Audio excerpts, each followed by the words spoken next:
Hey, good morning, everyone. Welcome back. It's Sunday, it's early, and I have new vinyl to go through. I need to move along because Tour de France is going on, and I don't know, I've been a Tour de France junkie for many, many years. Don't know why I don't even own a bicycle. Well, obviously, don't ride a bicycle, but dang, that's a cool race. Maybe it's just the beauty of France. That's one country. One year, my wife and I, we were in Europe, and we're in Switzerland, and we drove over the border into France. Hey, we're in France, woo! And then we left. And that's about all I know of it, but it does look beautiful, and I need to visit there someday. Someday is the key on that. All right, so that is coming on this morning, and I've been kind of consumed for 2 weeks. I got one more week of it, so let's move along. So let's start. We'll start with this album and the Sundays. I picked this up on a recent travel. This is an original pressing. I forgot how beautiful this album was. You have those albums that you listen to and you really enjoyed, and then they get put away and you forget about. This was one of them. And when I brought it home and I put it on, oh my God, I bought it in CD when it came out in 1990. And I liked it, but I like it a lot more now. I mean, I was amazed. It's interesting. That the Sundays, they take like the guitars from the Smiths and the vocals from the Cocteau Twins. Harriet Wheeler's is the female singer on here, and she sounds a little bit like Elizabeth Fraser. From the Cocteau Twins, she has that ethereal sound to them. Except you can understand her lyrics, but my goodness, look at that. Cat came in that early. As soon as he hasn't bothered me all day till I turn on the camera.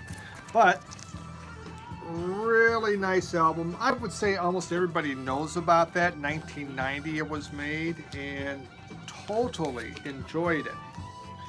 Either sit down or get off, okay? Green on Red. So I brought this. This is one of these unofficial releases on here. This is a live album from 1985. It's called Sympathy for the Devil. For those that don't know Green on Red, their biggest album was the first one. I believe it was 83. It could have been 84. It's called Gravity Kills. And they were considered part of the Paisley Psychedelic Underground, and that was going on really in California, and a lot of the psychedelic sounds were being brought back in. Well, Gravity Kills was really their only album that was like that for them. Then they went more into alternative, a little bit kind of country-ish. This comes from, they put out their album Gas, Food, Lodging, and that's the era in which this was, so a lot of the tracks are taken from here. They do, they have The Drifter with Sympathy for the Devil on there. It was kind of one of their neat songs on this. They do Hair of the Dog, the old Nazareth song, which I thought was interesting. Fun album. I really do like this group. It was a live album. Again, it's done in a radio. For a radio show, and really neat. I've never seen it before, so nice to have a live version. Got this is Jason Isbell in the 400 unit here, and the name of this album, see, it's really hard to read these. You'd think I'd have them memorized in my brain on here, and the name of the album is Here We Rest. It's really hard to read there. Here We Rest. A lot of people talk about this on the vinyl community, and for good reason. He is a marvelous songwriter, really can write a great song. Talks a lot about life down in the South, especially Alabama, where he's from. He was with Drive-By Truckers, but had a real bad alcohol problem. Got kicked out of the band. It was too bad because he was one of 3 vocalists, and he really made some neat songs. So he went solo. And he's really produced. I mean, the work that he's produced as a soloist is well worth going into. Kind of the country rock type feel. This one has one of his biggest hit songs, Alabama Pines. And I had this on CD, but last year we had what I call the Great Flood of 2017. Whole neighborhood got hit, and I had some water in my basement, and if anything was sitting on the floor, it got wet. Guess what? This CD had been sitting on the floor. Did not expect that when I went out traveling, but there it is, and it's a wonderful album. So speaking of drive-by truckers, here's Patterson Hood. So Patterson Hood is another singer for the drive-by truckers that was not kicked out. So he's still playing for them, but he's been releasing a few solo albums on here, and here we go. Kind of a neat look on here. This one's called Heat Lightning Rumbles in the Distance. Heat Lightning Rumbles in the Distance. In 1990, he began writing a book, just an autobiography. It was never published. And these songs, a lot of them are based upon the stories that he wrote in his book about his childhood. Again, he grew up in Alabama. So a lot of the songs deal with the South down in Alabama. It's stories. Like Jason Isbell, Patterson Hood writes stories of the South. And, this dedicated, he had an uncle who died at age 91 that really kind of affected him. But it's, again, fun. His wife took the pictures on here. So, really a nice listen to. There was, which one? Can't remember which one of these. Nah, I pretty much liked the whole album. I found it, really good prices, like $12 it's used, from 2012. All right, moving on. Here's one that everybody knows, but you know what? I never had it in vinyl, so I just picked it up just for fun. Lynyrd Skynyrd's One More for the Road. If you want a live album, this is a great live album to get if you like Lynyrd Skynyrd. It just takes everything. It's done in 1976. Obviously, 1977 is when they had their plane crash, and everyone, a lot of the people wound up dying in that plane crash. But no particular reason. Just never had it in vinyl. It was really cheap, so I got it. Here's one. So this is a German pressing. It's Between the Buttons with the Rolling Stones on here in 1967, if I remember right. So this, it's going to take me a few listens to. The U.S. version had Ruby Tuesday and Let's Spend the Night Together. The German version does not have Ruby Tuesday or Let's Spend the Night Together. So, the two big hits aren't on this one. It's an album of transition. So they're going from that soul and the blues that they had been doing the early albums, which if you watch my past videos, I've been buying a lot of. So I saw this one and gave it a try. This is in between. They kind of went more Kinks oriented. You could see them trying to work and become, have a little more pop sound to them. So they were changing, and this was kind of a transition album. And one a lot of people like, and others will say, you know what, just listen to it a few times and you really get into it. But it doesn't have Ruby Tuesday. I love Ruby Tuesday. Okay, moving on now. Here we got the Allman Brothers Beginnings. Okay, again, I just found this. Wasn't that expensive. Picked it up. Made in 1973. They call it Beginnings. A lot of nice notes on there. Thing is, it wasn't the beginning because they'd already made 3 albums. They already done Live at Fillmore. What this is, Duane Allman, he died in that motorcycle crash. So the record company says, well, let's take a bunch of stuff from their first 2 albums and let's make a double set. And we'll put it on here. None of it's live. It's just the basic tracks. So not really a whole lot new on it. It was just kind of for people to get them into learning about the Allman Brothers. They might not have had the stuff, but they'd heard the live. Well, let them hear what this sounded like in studio. So it was the record company's idea. It was a good album. All right, Black Sabbath, Heaven and Hell. This is my first Black Sabbath vinyl I've ever bought. Why did I buy this one? Well, I just got done reading this book. This is the biography of Black Sabbath. Wow, them guys had some issues. Woof-dee. It was an interesting read. I think the author liked Ozzy better than Tony Iommi, but they talked about this album. This is the one when James Dio came on, and their manager at the time, oh gee, Don, the last name escapes me. Sharon Osbourne's dad.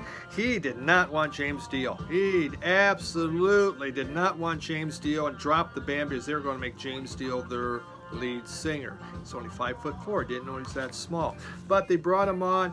Dio was excited. He just got done with Rainbow and came on. They made a very good album. In fact, it's a really, really good album. I found I did tape this many years ago, but I did not own it on CD. Now I have it on vinyl. What I found interesting, a lot of you are Black Sabbath fans, so you know a lot about this stuff. You know, Ozzy Osbourne would always do this, come out, hey, do this. And so Dio was thinking about that because Osbourne would get the crowd all fired up by going, give them the peace sign. So Dio said, well, we're going to do my own thing. So he came up with the Devil Horns. That's right. Dio came up with that for Black Sabbath just because Ozzy was doing this. He was doing this, and now the rest of the story, it has taken off and just become a standard part if you have a metal concert. If you don't do that, then you're just stupid. So there we go. Great album. Really liked it a lot. The first 3 Black Sabbath albums I thought were good. I enjoyed the 13 that they put out, and this one, totally enjoyed it. Sonic Youth, Confusion is Sex. This one came out, oh, jeepers. I want to say 84, 85. I might be wrong on that, so we can correct me on here. This is, again, kind of transitioning. It's still very loud, very avant-garde. A lot of sonic noises, but you're starting to hear a little bit of vocal in here. Kim Gordon. Kim Gordon. She's beginning to come in her own right now. So I found this again. It was a Rhea. She was kind of neat. There had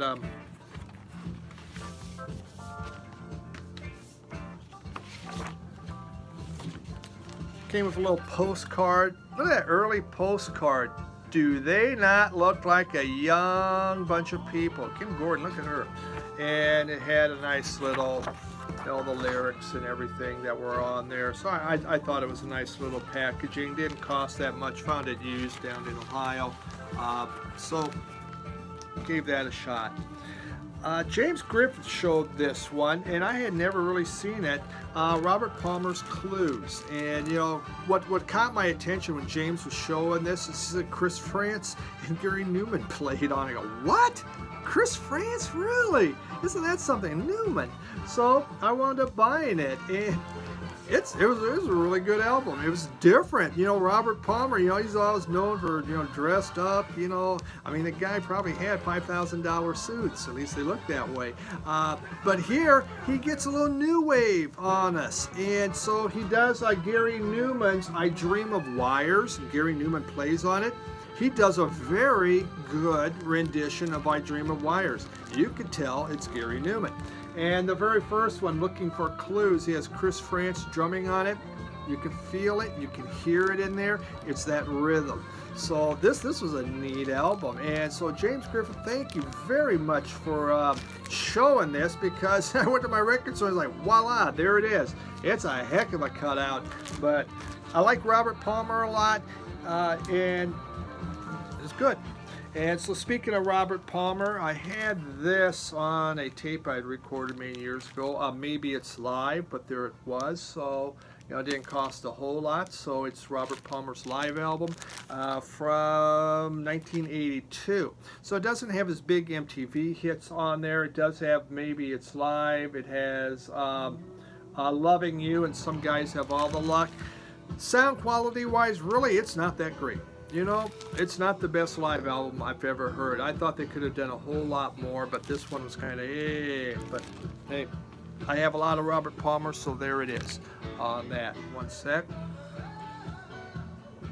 Motivate in '88. How about that? It was spent 35 years working for Kmart Corporation. I retired about 3 years ago and took up a job with a different company. You know, I gotta say though, you know, that company allowed me to travel a lot, do a lot of things, so I have no complaints on that.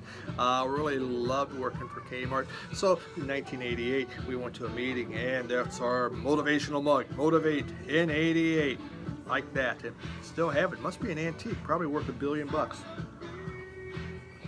All right, but I digressed once more. All right, the Beavis Frond. I found some of these on Bomp Records. And so the Beavis Frond is a guy named Nick Salomon, okay? He's from England. He started making music in the 60s. He had a variety of different groups. He had the Beavis Frond Museum, the Von Trapp Family, and then another one called Room 13. And those were some of his early bands. And he has released some stuff on them. Then he had a motorcycle accident and really banged him up, busted him up, and they had to reset his guitar. He had to reset his arm, and it was his guitar arm. So when they were resetting, he says he wanted it reset in a position so he could play guitar. It wasn't ideal, but for him, the most important thing was, I want to play my guitar. So they reset his arm in the position so he could play guitar. This was a album from 1987, I believe. Triptych. I probably really said it wrong. You know, I never did buy Hooked on Phonics, and there's many times I really wish I had. It's a nice 2-album set. Beavis Frond makes psychedelic music. Does he make anything else? No, he doesn't. He makes psychedelic music. That's what he likes. It sounds right back to the 60s. It's a fantastic thing. I had a friend, guy that from Kmart that was into music, and he hooked me onto these to him in the mid 80s. Really was blown away by it. You know, again, it isn't like he has this giant output of albums, but they're really neat. And if you like any kind of psychedelic, the Beavis Frond, he plays everything. He plays everything. He would just sit, he has his own studio, and he don't let anybody tell him what to do. He just records his own stuff and does his own thing on there. So really neat. This was the one that came out the next year, and again from the Beavis Frond. This one's called the Aunt Winnie album. The Aunt Winnie album. That must be Aunt Winnie here, present day, Aunt Winnie early day. I'm not quite sure. This was again 1988 off, I got it off Bomp. It was nice. Now it comes on Cherry Red Records, okay, on there. A psychedelic look. Again, pure psychedelic, the Beavis Frond. It's, you know, it's worth listening to. I really enjoy him, and so he's still making music, not as much as he used to, but that stuff from the late 80s and early 90s is really cool. Gordon Lightfoot. I've been on a kind of a hunt for his early works. This is his 1967 album. This is the one in which started it all for Gordon Lightfoot. Again, he was a folk singer. He was 27 years old when he made this album. He'd already been writing songs for other artists. They were being recorded, and he had a few hits. You know, again, he's from Canada. But, you know, in 67, at age 27, he decided, hey, I'm going to produce my own album. I'm going to at least, you know, put an album of my own songs. And really nice album. You know, if you read, you know, stuff about Gordon Lightfoot, they do highly recommend his early works. It's a little more folk oriented. I'm not a big folk kind of guy, but I really like him because, again, it's the songs. He does just wonderful stories. And really, this was a great album. Totally liked it. Then I also found from Gordon Lightfoot Old Dan's Records. This was made 1972. Nothing really fancy there on that. And some people, I don't know what produced it. Again, just stories, just, you know, basic Gordon Lightfoot. Nothing, yeah, just, yeah, your basic Reprise label, which he did a lot of his work on.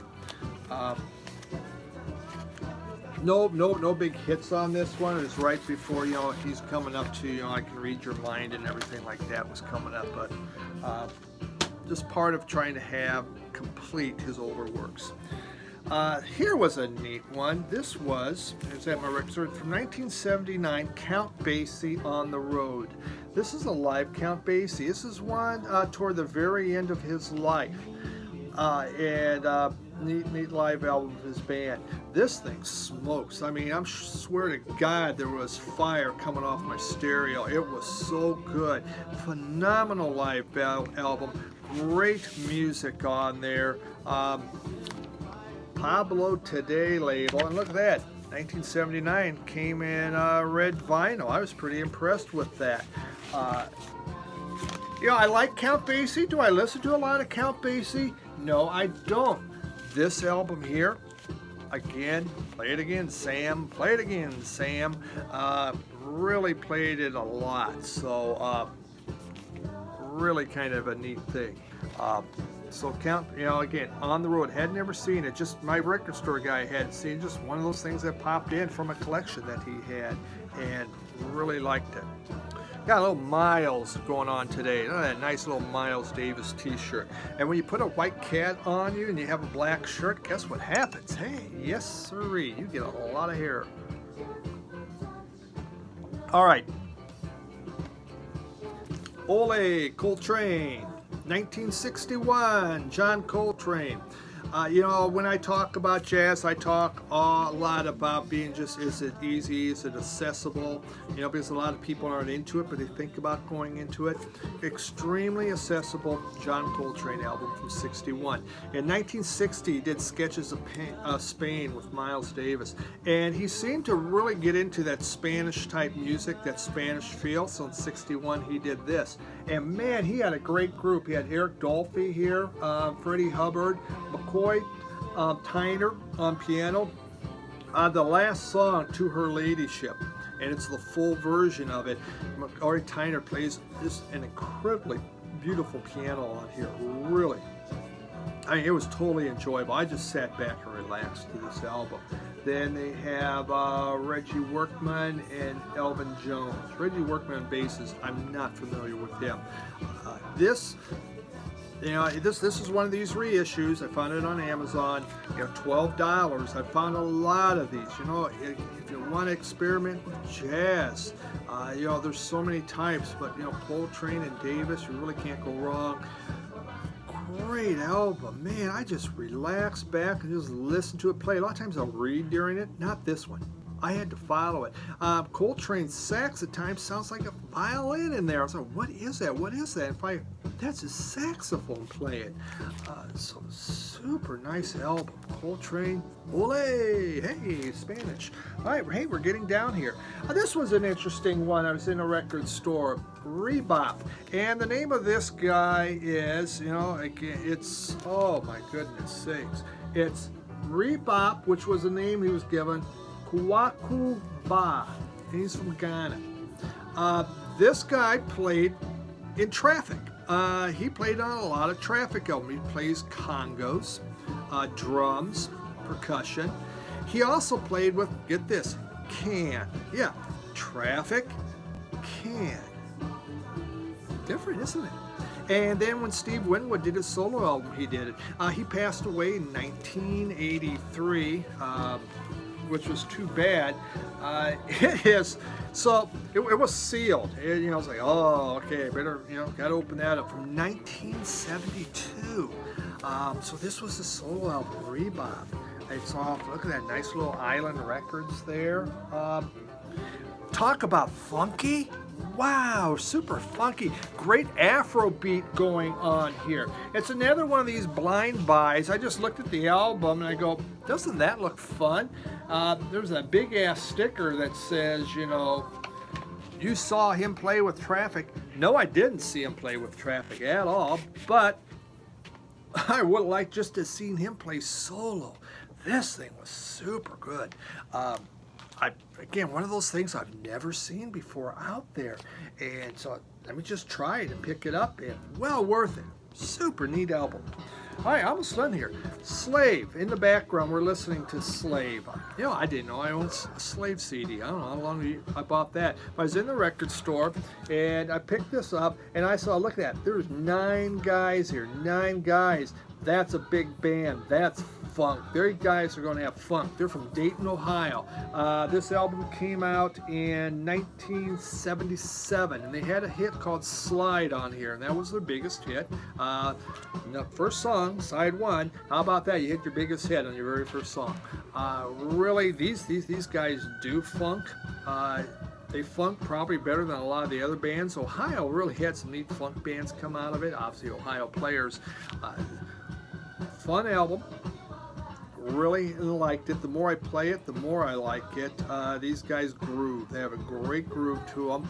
Some neat instrumentals going on here. There's one song, Party Hardy. The lyrics are, Party Hardy, Party Hardy. Oh yeah, Party Hardy. That's it for lyrics. So maybe they didn't write the greatest lyrics, but the funk, the horns, the guitar, great bass, really nice groove on there. So that's Slave. And Marvin Gaye, heard it through the grapevine.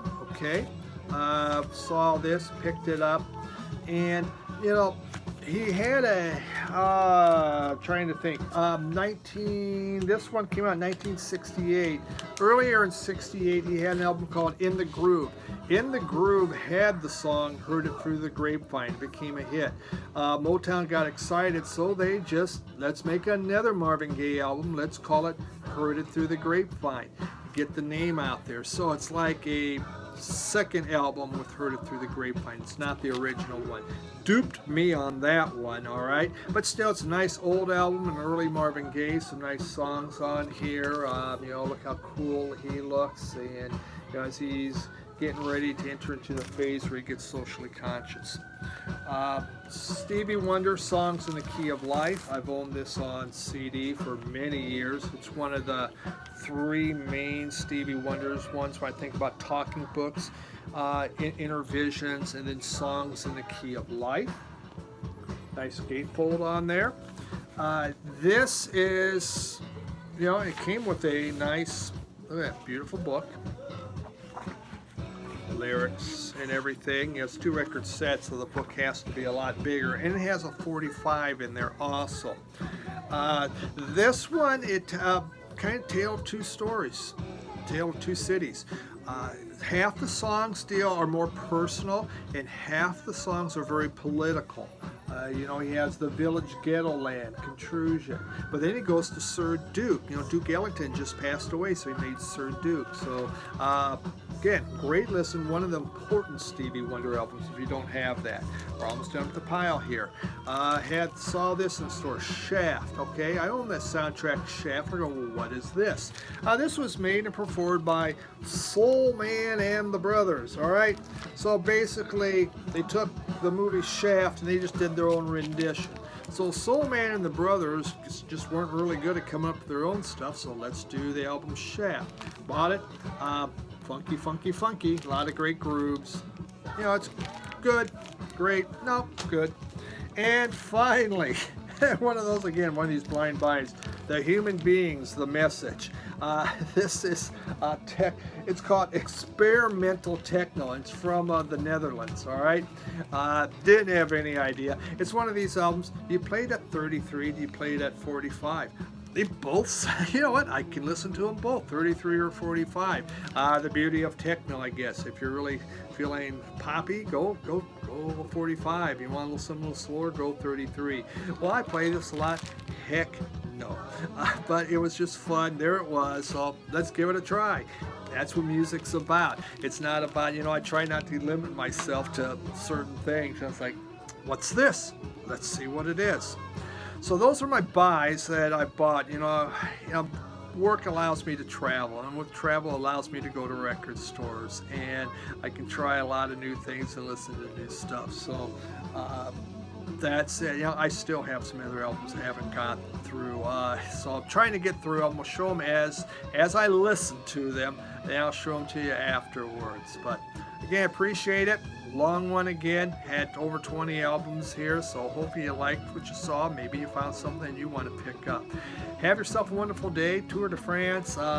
Came to tell you who I want to win. Just a lot of fun for me. Enjoy your day. Have a great Sunday.